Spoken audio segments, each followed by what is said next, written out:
20세기 전반기를 대표하는 세계적인 지휘자 중 한 사람인 토스카니니는 시력이 매우 나빴다고 합니다. 때문에 연주를 하기 위해서는 수많은 교향곡의 음표와 오페라의 악보와 가사를 모두 외울 수밖에 없었습니다.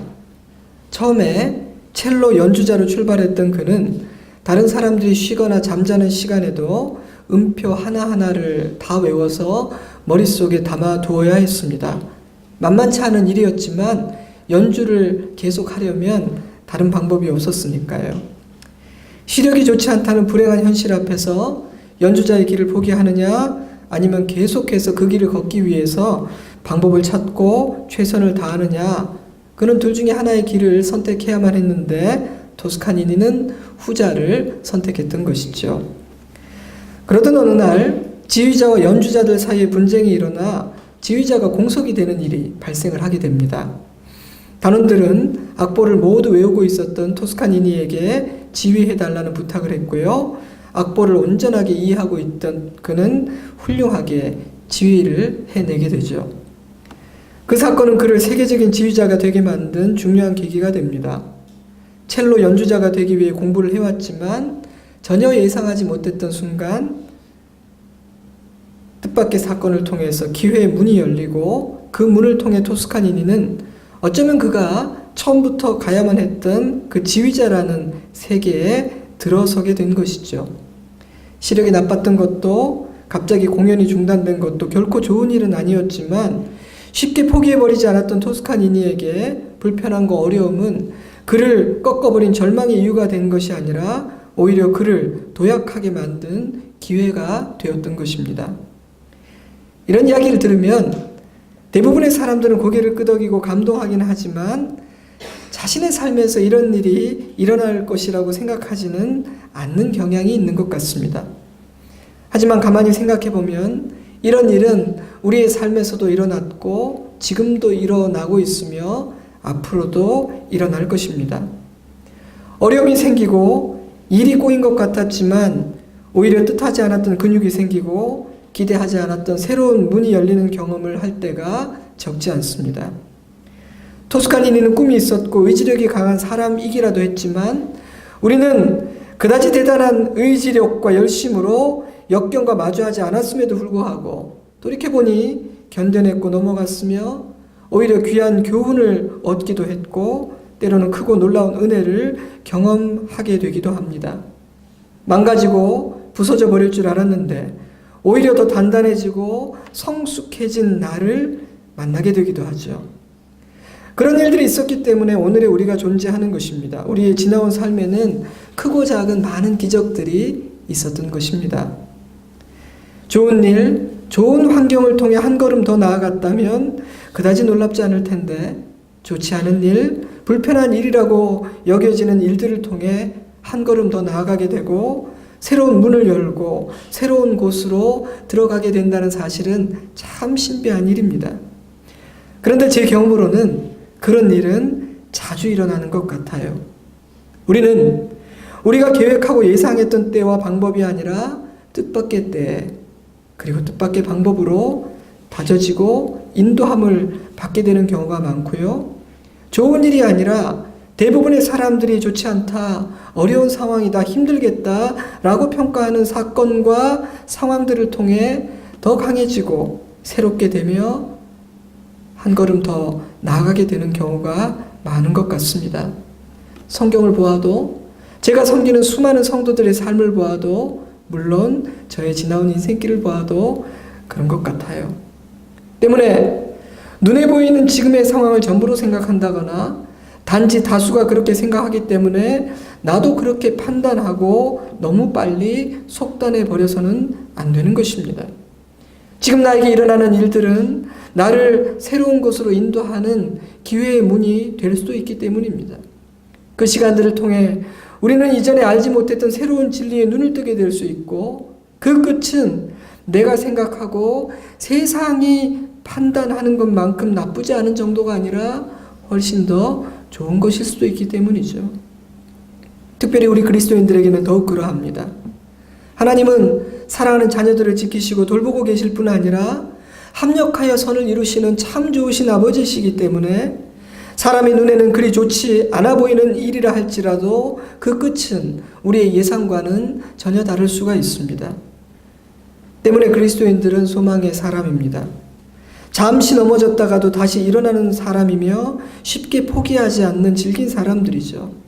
저 여러분은 그런 사람인지 모르겠습니다. 이 말씀을 묵상하며 저는 그것이 참된 성도의 모습이 아닌가라는 생각이 들었습니다. 빌립보서는 바울이 감옥에 갇혀서 쓴 편지죠. 다수의 학자들은 바울이 투옥된 감옥은 로마 시위대 감옥일 것이라고 짐작합니다. 빌립보서 1장 21절 이는 내게 사는 것이 그리스도니 죽는 것도 유익함이라. 그러나 만일 육신으로 사는 이것이 내 일의 열매일진데 무엇을 택해야 하는지 나는 알지 못하노라. 내가 그 둘 사이에 끼었으니 차라리 세상을 떠나서 그리스도와 함께 있는 것이 훨씬 더 좋은 일이라 그렇게 하고 싶으나 바울은 항상 순교까지도 염두에 두고 살았던 사람이지만 그 감옥에서 죽음에 대해서 더 진지하게 생각했던 것 같습니다. 아마도 죽음이 더 현실적으로 다가왔기 때문이겠죠. 그래서 학자들은 로마의 시민권을 가진 바울을 언제라도 처형할 수 있는 그곳은 아마 로마에 있는 감옥일 가능성이 높다 그렇게 짐작을 합니다. 바울은 그곳에 꽤 오랜 시간 투옥되어 있었던 것 같아요. 옥에 갇힌 바울이 빌립보 교회에 편지를 쓴 목적은 무엇일까요? 여러 가지 이유가 있겠지만 그중 한 가지는 바울의 장기화된 투옥으로 인해 낙심하였거나 복음과 하나님의 능력에 대해 의심하는 사람들이 생겼기 때문인 것 같습니다. 하나님이 살아계신다면, 그분이 진정으로 전능하신 하나님이시라면 그분의 종 다윗은 왜 저리 오랫동안 투옥되어 고난을 당해야만 하는 것인가? 바울이 저렇게 갇혀있다면 복음 전파는 중단되지 않겠는가? 만약 그렇다면 복음은, 하나님은 너무나 무기력하고 나약하지 않는가? 이렇게 생각하며 믿음이 흔들리고 낙심하는 사람들이 생기게 되자 바울이 그에 대한 대답을 하려 했다는 것이죠. 그래서 바울은 편지의 초도에서 이렇게 말했습니다. 너희 안에서 착한 일을 시작하시니가 그리스도 예수의 날까지 이루실 줄을 우리는 확신하노라. 12절을 통해서는 또한 이렇게 말합니다. 사랑하는 빌립보 교회 성도 여러분, 저와 여러분의 생각과는 달리 나의 메인 것은 오히려 복음 전파의 진전을 가져왔습니다. 그는 로마의 감옥에서 자신이 보았고 경험하고 있는 것은 무엇이며 그를 통해 이곳에서 깨닫게 된 것이 무엇인지를 사랑하는 지체들에게 알려주고 싶었던 것이죠. 진전이 되었다. 더 나아졌다는 뜻입니다. 더 좋아지는 것, 목적지를 향해서 한 걸음 더 나아가는 것, 우리는 그런 상황을 진전이 되었다라고 표현합니다. 때문에 영어 성경들을 보면요, advance, progress라는 단어를 사용했죠. 그러니 바울은 지금 이렇게 말하고 있는 거예요. 형제들이요, 내가 여러분들에게 꼭 말해주고 싶은 것이 있습니다. 그것은 내가 이곳에 투옥된 일은 복음 전파에 방해가 된 것이 아니라 오히려 도움이 되었다는 사실입니다. 복음은 이전보다 더 활발하게 더 많은 사람들에게 전파되고 있습니다. 저는 이 감옥에서 하나님께서 행하시는 놀라운 일들을 보고 있습니다. 그래서 저는 기뻐하고 있습니다. 제가 이 소식을 여러분들에게 전하고 싶은 이유는요, 내가 기뻐하는 것처럼 여러분도 기뻐하기를 바라기 때문입니다. 12절에는 내가 당한 일이라는 표현이 있죠. 13절에서 바울은 그 일은 바로 나의 매임이라고 구체적으로 설명합니다. 자유를 잃고 매임 몸이 된 것, 언제 처형 당할지를 모르는 바람 앞에 등불과 같은 신세가 되어버린 것, 그것이 바울이 당한 일이었습니다. 여러분, 바울의 상황은 진전된 상황입니까? 악화된 상황입니까? 복음을 증거하고 하나님의 나라를 선포하는 일은 탄력을 받아 전진하기 좋은 상황이 되었습니까? 아니면 저항과 방해에 부딪혀 어려움을 겪고 있는 상황입니까? 깊이 생각할 필요가 없지요. 상황은 나빠졌습니다. 악화되었죠. 여러모로 바울은 힘겨웠을 것입니다. 자유를 빼앗기고 투옥되어 버린 자신의 처지 때문에도 힘들었겠지만 복음의 전파는 이렇게 허무하게 중단되어 버리는 것인가? 인간의 죄악과 사단의 권세는 하나님조차 도무지 당해낼 수 없을 만큼 이토록 강력한 것인가? 나의 하나님은, 나의 복음은 이렇게 무기력한 것인가? 그의 마음에 떠오른 이런저런 생각들은 밤잠을 설치게 만들었을 거예요. 그런데 놀랍게도 바울은 그런 상황 한가운데에서 진전이 일어나는 것을 보게 됩니다. 중단되거나 전보다 더 어려워져야 하는데 진전이 되다니, 그것은 굉장히 놀라운 일이었습니다. 그는 이 사실을 형제들에게도 알려야겠다고 생각했습니다. 그래서 자신이 기뻐하고 있는 이 기쁨을 형제들도 알고 기뻐할 수 있기를 바랬습니다. 그래서 바울은 이 편지를 마무리하면서 이렇게 권면합니다. 그러므로 나의 사랑하고 사모하는 형제들, 나의 기쁨이요 면류관인 사랑하는 자들아, 이와 같이 주 안에 서라. 주 안에서 항상 기뻐하라. 내가 다시 말하노니 기뻐하라. 사랑하는 형제들이여, 하나님이 일하시는 방법은 우리의 상상을 초월합니다. 그러니 절망하지 마세요. 나를 걱정할 것 없습니다. 여러분 오히려 기뻐하십시오. 하나님께서 행하실 일들을 기대하며 주 안에 굳게 서서 우리 주님 다시 오실 때까지 여러분의 사명을 감당해내십시오. 이러한 바울의 고백을 들으며 저는 복음의 전파만 진전된 것이 아니라 바울 역시 진전했다는 생각이 들었습니다. 사단은 바울을 꺾음으로 복음 전파를 방해하기 위해 그를 감옥에 가두었지만 복음은 더 왕성하게 전파되고 있었고 바울의 믿음은 더 깊고 단단해졌습니다. 바울은 기쁨의 편지를 쓰고 있으며 나는 어떠한 형편에도 자족하기를 배웠노라. 내게 능력 주시는 분 안에서 나는 무엇이든 할 수 있노라 고백하고 있으니 사단은 완전히 패배한 것이죠. 사랑하는 성도 여러분, 여러분은 도리어 진전이 되는 일을 경험해 보신 적이 있습니까? 좋지 않은 상황에서, 때로 너무나 절망적인 상황 가운데에서 하나님께서 행하시는 놀라운 일을 경험한 적이 있습니까? 그래서 여러분은 하나님은 그 어떤 상황 가운데서도 당신의 뜻을 이루시고 진전이 되게 하시는 놀라운 분이심을 믿는 사람이 되었습니까? 그래서 항상 기도하고 주님께서 이루실 그 일을 기대하고 기다리며 믿음의 길을 우직하게 걸어가고 있는 사람이 되었습니까? 이 시대는요, 우리를 낙심시키고 절망하게 만드는 일이 참 많은 시대입니다. 이 시대는 복음이 전파되기가 어렵겠다, 하나님을 믿고자 하는 자가 더 많아지기는커녕 점점 더 줄어들 것만 같다 라고 생각하게 만드는 시대입니다. 솔직히 현실은 그래 보입니다. 그래서 저에겐 여러분들이 굉장히 귀하죠. 희망을 갖기보다는 회의가 들고 절망적인 마음을 갖기가 더 쉬운 시대를 우리는 살고 있습니다. 하지만 바울은 큰 소리로 그렇지 않다, 그렇게 생각해서는 안 돼 라고 외치고 있습니다. 하나님은 우리가 처한 그 어떤 상황보다 더 크신 분이시기 때문입니다. 때문에 바울은 그 어떤 상황 가운데서도 진전을 이루실 수 있는 하나님의 능력과 신비한 섭리를 제대로 알지도 못하면서 티끌만큼도 모르면서 섣부른 판단을 내려서는 안 된다고 말합니다. 그것은 불신앙이며 교만이라는 것이죠. 저 역시 바울이 경험한 것과 같은 하나님의 역사를 수없이 경험하였습니다. 먼저 우리 교회 이야기를 좀 해볼까요?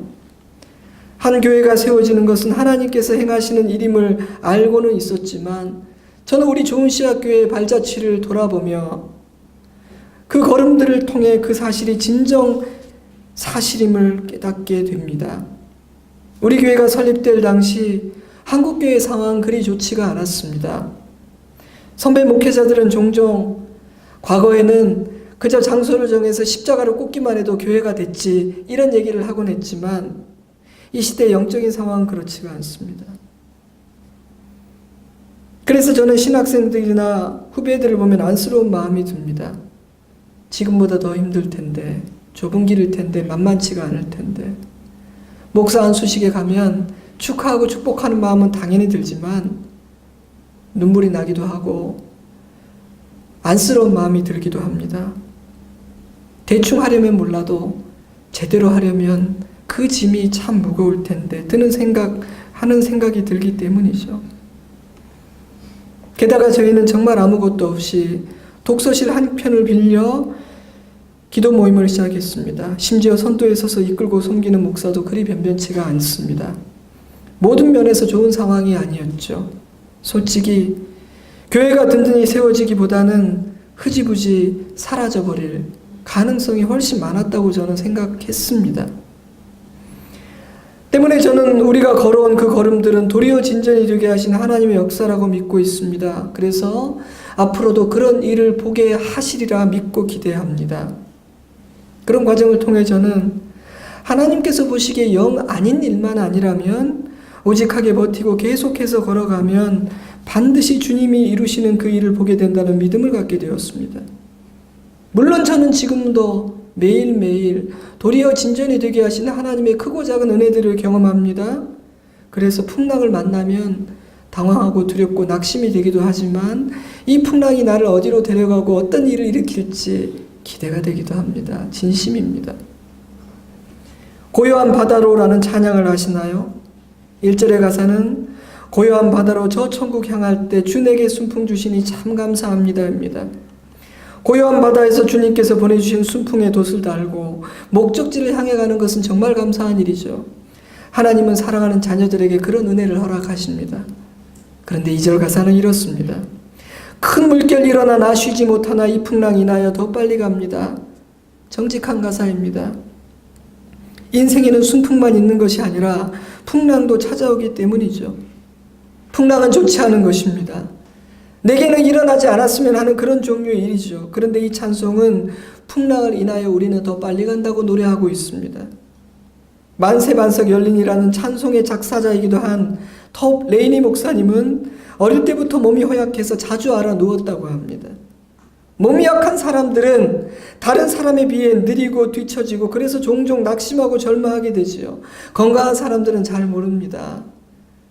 여러분 약해지면 알아요. 그런데 톱 레이니 목사님은 그러한 자신의 연약함을 통해 오히려 목적지를 향해 더 빨리 가게 하시는 하나님의 은혜를 경험했던 것 같아요. 그래서 2절의 가사를 쓴 것입니다. 교회 이야기를 나눴는데 이번에는 제 이야기를 조금 나누어 볼까요?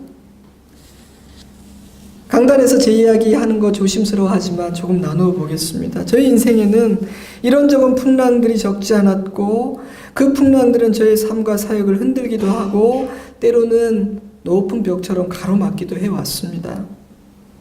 결혼하고 얼마 되지 않은 신혼초, 제가 아직 목회의 초년병일 때 저희 어머니로 인해서 저희 가정에 그야말로 쓰나미와 같은 엄청난 풍랑이 찾아왔습니다. 제 인생을 하나의 건물로 비유하자면 그 풍랑은요, 지붕을 날려버리고 모든 벽들을 허물어버리고 기둥까지도 뽑아버려서 이제 다시 회복되기가 어렵겠구나 생각할 정도의 절망적인 상황으로 저희를 몰아넣었습니다. 미래를 바라볼 때 아무런 희망이 보이지 않았고 저의 사역 역시 그렇게 마침표를 찍을 것이라고 생각할 수밖에 없는 상황이 닥쳐왔습니다. 아내에게는 말할 수 없이 미안했습니다. 돌이켜 생각해보면 그 풍랑이 제 인생을 뒤흔들고 있을 그때에는 믿음으로 이 2절을 찬양하지는 못했던 것 같아요. 옥에 갇힌 바울이 처음에 절망했던 것처럼 풀려나지 않고 고난당하는 바울을 보며 그를 사랑했던 빌립보 성도들도 낙심했던 것처럼 저 역시 힘이 빠져 이 풍랑을 인하여 더 빨리 갈 것을 믿습니다라고 찬송할 에너지조차 없었던 것 같아요. 여러분, 큰 어려움을 당한 사람한테 가서 막 찬송하라고 그런 말 함부로 하지 마세요. 그들도 하고 싶어요. 근데 때로는요, 그 찬송을 부를 힘도 없을 때가 있어요. 그냥 아버지의 손을 잡고 그 앞에서 눈물밖에 안 나올 수 있는 상황이 있단 말이에요. 저는 그저 주님의 손을 잡고 하루하루를 버텨냈습니다. 울지는 않았던 것 같아요. 근데 견뎠던 것 같아요. 지금 돌이켜 생각해보면 어디서 그런 힘이 나왔나. 포기하지 않고 버텨낸 것만도 참 장하고 대견하구나 하는 생각이 들어요. 그런데 하나님은 그곳의 풍랑에서 저를 지켜주셨고 부서지지 않게 하셨습니다. 놀랍게도 그러한 와중에 저의 사역의 지경은 오히려 확장되었고요. 이전보다 더 풍성한 사역의 열매와 축복들을 누리게 하기도 하셨습니다. 저는 이제는 2절의 가사를 진심으로 그 어떤 상황에서도 부를 수 있습니다. 설명할 수는 없지만 이 2절이 노래하는 그 가사의 내용이 저의 삶에서 이루어지는 것을 제가 실제로 경험해 보았기 때문입니다. 물론 지금도 거센 풍랑이 찾아오면 휘청거리고 힘듭니다. 여러분, 고난은 우리에게 맷집을 키워주고 굳은 살을 주기도 하지만 그렇다고 해서 고난이 다가올 때 호흡이 나고 만만한 건 아닙니다. 또 힘겨워요. 그러나 저는 지금은 기대하는 마음을 가집니다.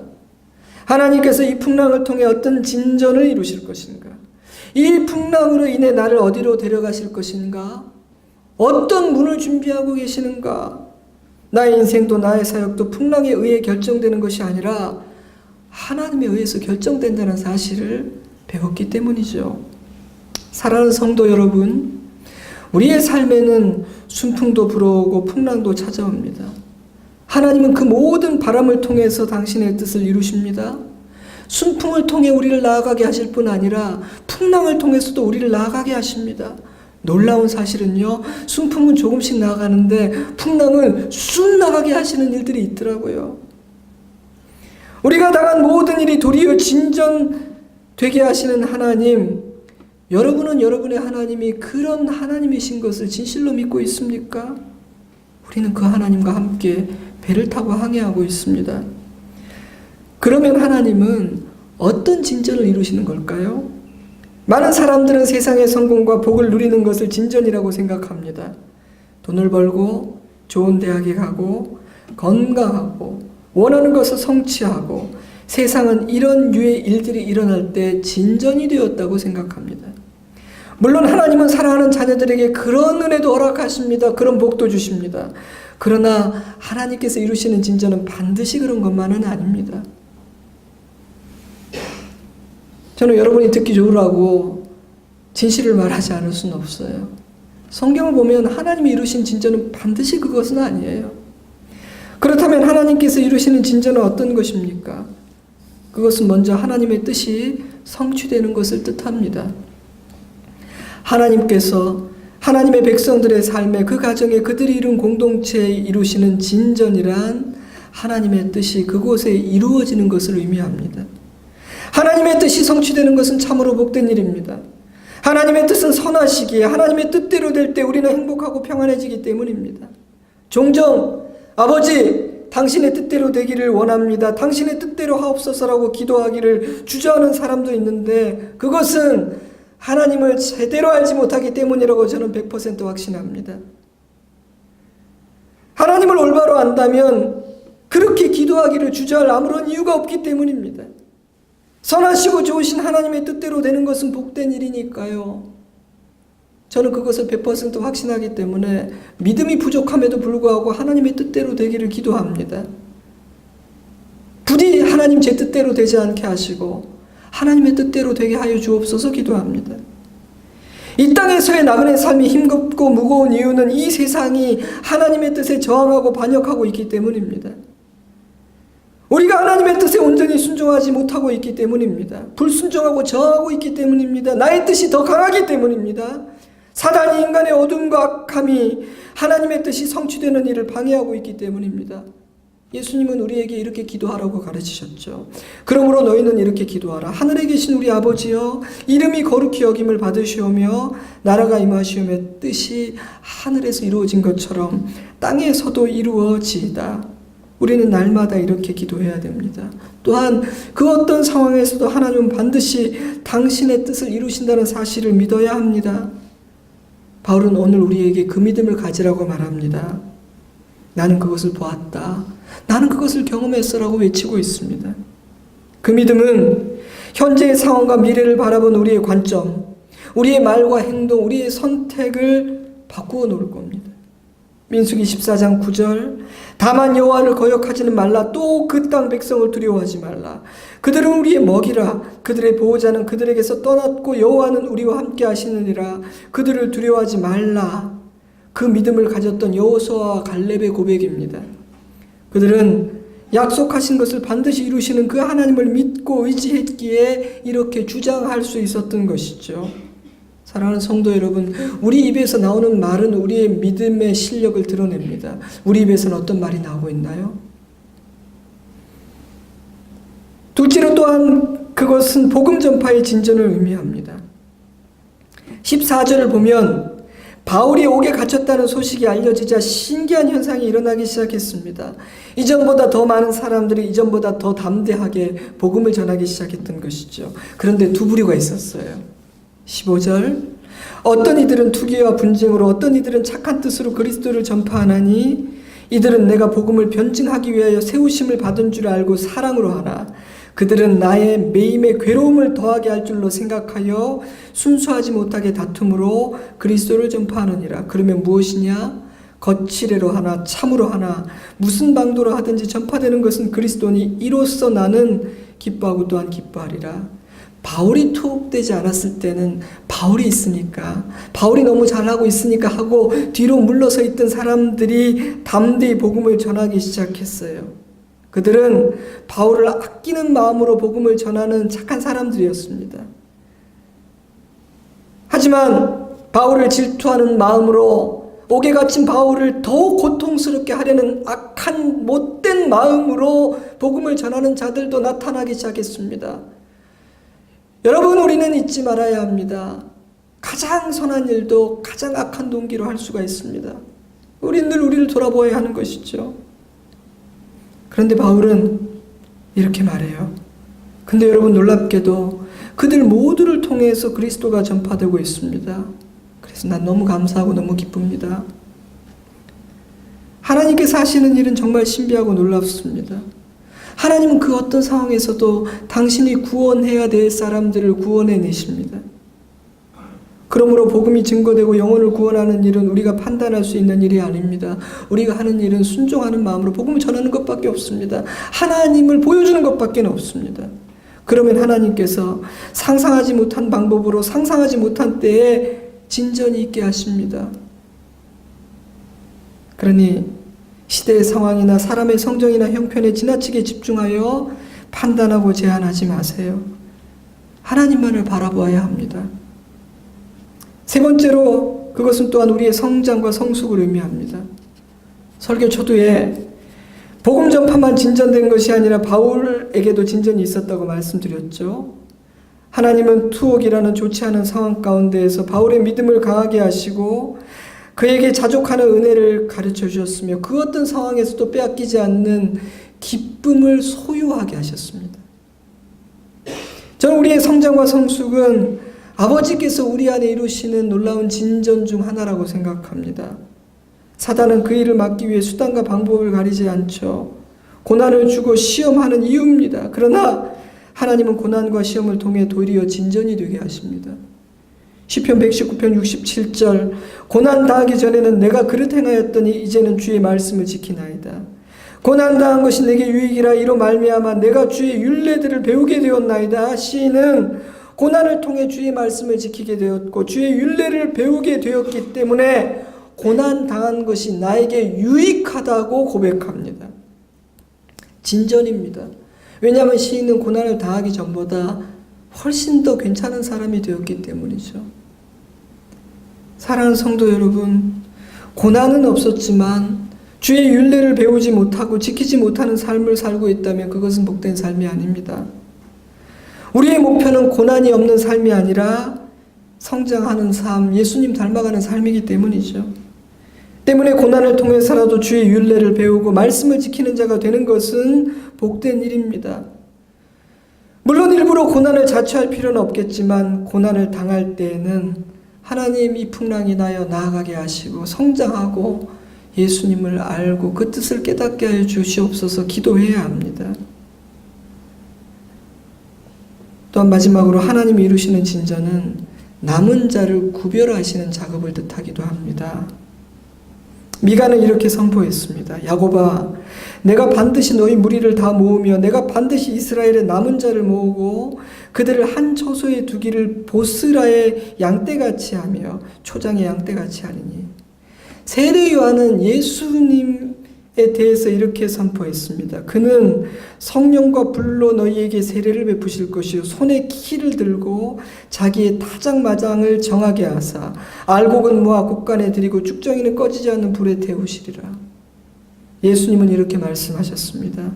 둘 다 추수할 때까지 함께 자라게 두라. 추수 때 내가 추수꾼에게 말하기를 가라지는 먼저 거두어 불사르게 단으로 묶고 곡식은 모아 내 곡간에 넣으라 하리라. 하나님은 지금도 그 일을 하고 계십니다. 그 일에 진전이 있습니다. 세상이 악해져 가고 세상의 악이 이전보다 더 드러나고 노출되고 있습니다.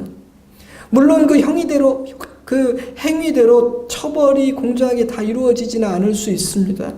사람들은 그런 것을 보면서 굉장히 분노하기도 하죠. 하지만 저는 그 모든 과정 자체가 하나님께서 구별하시고 하나님의 심판을 향해서 나아가는 과정이라고 생각합니다. 하루하루 시간이 흘러가는데 그 시간의 흐름에 따라 이 세상은 하나님의 심판을 향해 나아가고 구별되고 있는 것이죠. 하나님은 모든 사람을 구원하기 원하시지만 모두가 구원받지 않을 수 있는 것입니다. 말씀을 맺겠습니다. 오늘 우리는 하나님은 도리어 진전이 되게 하시는 분이심을 묵상했습니다. 하나님께서 이루시는 진전은 하나님의 뜻의 성취를 의미하고 복음 전파의 진전을 뜻하며 우리의 성장과 성숙을 의미할 뿐 아니라 남은 자를 구별하시는 그 작업을 의미하기도 한다고 말씀드렸습니다.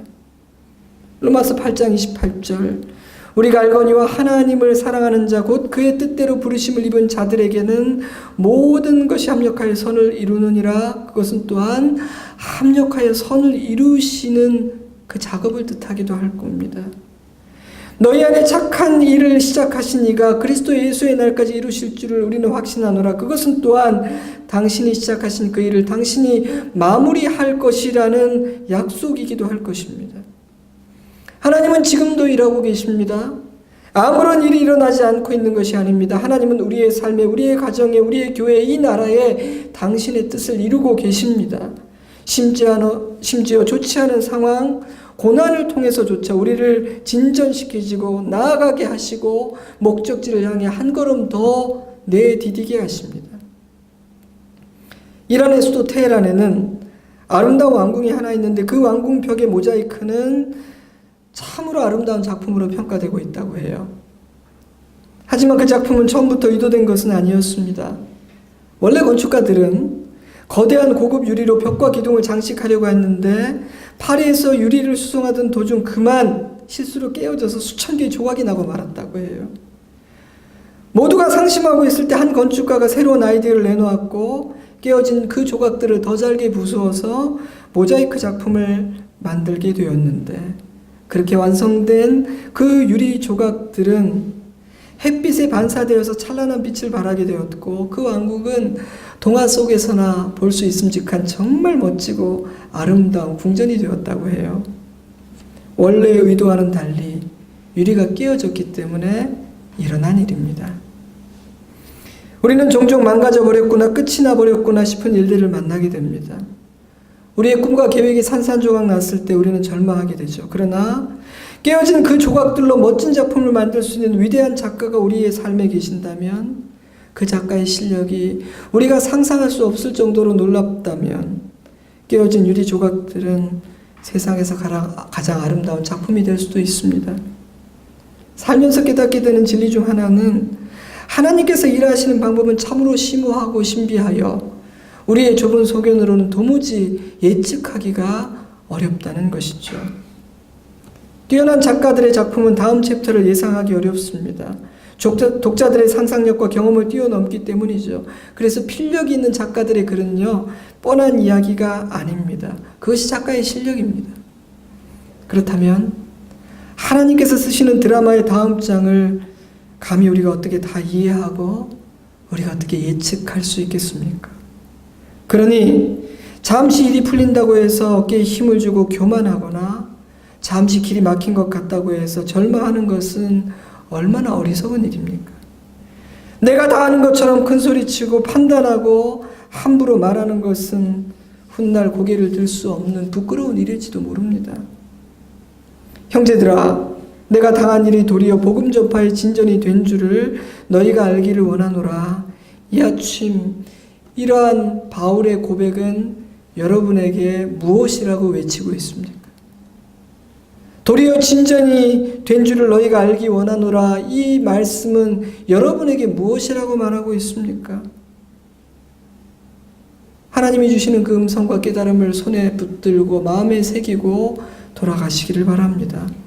그 교훈이 저와 여러분의 남은 생을 새롭게 하고 풍성하게 하고 흔들리지 않게 할 것입니다. 기도하겠습니다.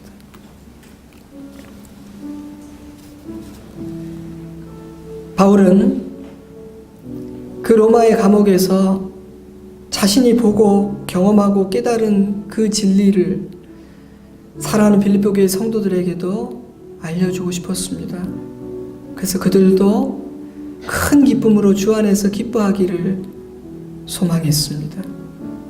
믿음의 기대와 소망을 가진 사람들이 되기를 바랬습니다. 여러분, 오늘 이 말씀을 통해서 하나님께서 여러분에게 무엇라고 말씀하고 계십니까? 그 음성을 거절하고 튕겨내지 마시고 마음을 열고 그 말씀을 받고 붙드십시오. 그리고 기도하십시오. 이 시간 주시는 그 음성을 따라 우리가 잠시 기도하겠습니다. 함께 기도합니다.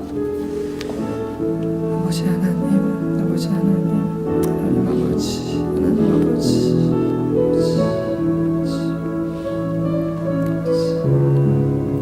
사랑과 은혜가 풍성하신 좋으신 아버지 하나님, 우리의 인생을 뒤돌아보면 참 도리어 진전이 된 일이 많음을 깨닫게 됩니다. 깨진 유리 조각들 같은 우리 인생을 다시 붙여 많은 흔적이 남은 보기 싫은 작품이 아니라 모두가 감탄하는 빛나는 작품이 되게 하신 일들이 우리의 삶에도 많이 있었습니다. 때로 잘 나갈 때는 그것이 내 실력이라고 착각도 했지만 돌아보면 하나님의 은혜였습니다. 주님, 우리에게 믿음을 허락하여 주시기를 원합니다. 순풍을 통해서도 우리를 진전하게 하시고 풍랑을 통해서도 우리를 나아가게 하시는 그 하나님이 나의 하나님이신 줄로 믿고 힘이 없을 때는 울며 아버지의 손을 잡고 버티기라도 하게 하여 주시고 우리에게 믿음이 있고 믿음이 자랐다면 찬송을 하며 놀라운 일 이루시는 나아가게 하시고 자라게 하시고 그 뜻이 이루어지게 하시는 새로운 기회의 문을 열고 새로운 세계로 들어가게 하시는 하나님의 섭리를 소망하게 하여 주시옵소서. 주님, 지금 우리가 풍랑 중에 있다면 이 하나님을 믿음으로 바라보고 주님께서 내 안에 우리 안에 도리어 진전되게 하시는 역사를 일으키사 우리도 바울처럼 기뻐하게 하시고 내가 아는 그 사실을 사랑하는 사람들에게 바울처럼 전하게 하여 주시옵소서. 기도하게 하여 주시옵소서. 주님을 찬양하고 감사하며 그 안에 우리가 살아가고 있음을 기뻐하며 예수님 이름으로 기도드리옵나이다. 아멘. 우리 다 같이 자리에서 일어서겠습니다. 그리고 우리 찬송가 462장 함께 부르겠습니다.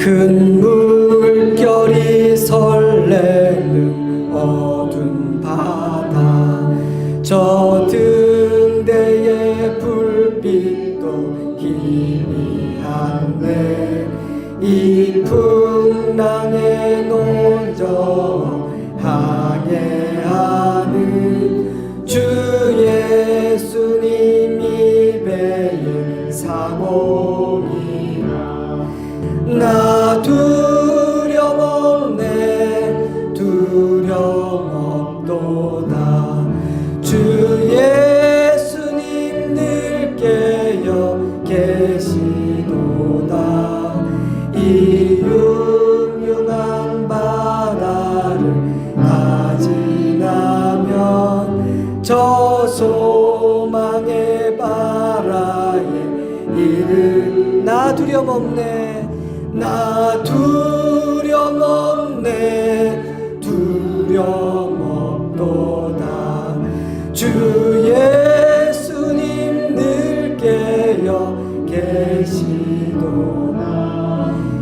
이 흉흉한 바다를 다 지나면 저 소망의 나라에 이르리라.